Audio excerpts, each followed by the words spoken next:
All right, Bismillah, Alhamdulillah, wa salatu wa salamu ala Rasulullah, Assalamu alaikum, and hello to all those watching and listening. This is Yousuf, Raza, and we're continuing with Let's Grow Qur'an Daily. And now we're going to talk about Iyyaka na'budu wa Iyyaka nasta'in, which is the fourth ayah of Surah al-Fatiha.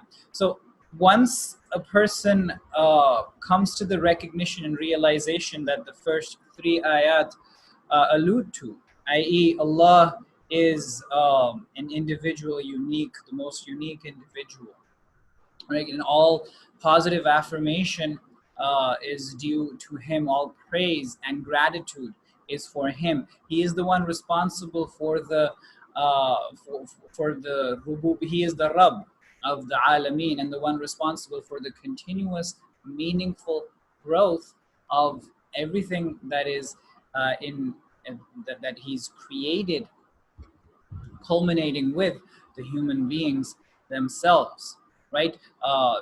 His utmost intent for human beings being the culmination of that creation to reach their greatest potential, right? So recognizing that, and then recognizing His Jamal in the form of Rahman ar-Rahim, and His Jalal in the form of Maliki Yawmiddin, His beauty as manifested in His mercy and grace, and then His power, His control as manifested by the Day of Judgment. And the Day of Judgment, His mastery on the Day of Judgment, and the Day of Judgment also represents His the meaningfulness of the creation that He's created for us, so that instills within us that sense of responsibility because of the accountability that will ultimately manifest itself on the Day of Judgment, right? So all of these recognitions naturally should lead a person to Iyyaka na'budu wa Iyyaka nasta'in, an understanding, a declaration that it is You alone that we enter into this relationship of ibadah. We become ibad too. Na'bud representing ibadah, that if He is our Rabb with those attributes that we spoke of, and that love that is inherent in His rububiyyah, then the reciprocity or reciprocating that love to Him would entail this ibadah. So Allah's rububiyyah, His love for the human being. The human being's ibadah, ubudiyyah, is their love, our love for Allah, right? So a person recognizing that all of what He's done for me and what He sees me as, what He wants me to become, the potential that even if I have doubts about myself, He believes I have. He trusts me to live up to that potential. And so it is in the nature of love that when you experience this love, as the first three ayat represent, that this is an articulation of a human being recognizing their experience of divine love. So the fourth ayah is the articulation, the declaration of reciprocating that love. And that's what love does, right? It inspires the beloved to look to become what the lover wants them to become, right? And that's what we see in the first half of Iyyaka na'bud, that You alone. See, we recognize this, and we will find this, we will have these discussions in the light of other ayat as well, but generally within the life of a human being, there is this dedication, there is this this tendency or this need to dedicate ourselves to something, to commit ourselves wholeheartedly for the pursuit of some goal, of some higher ideal, of something worthy, right? And that is what human beings would yearn to go after. Experience teaches us that most of the things that become the ultimate goal for us, they usually end up proving themselves unworthy of being that ultimate ideal.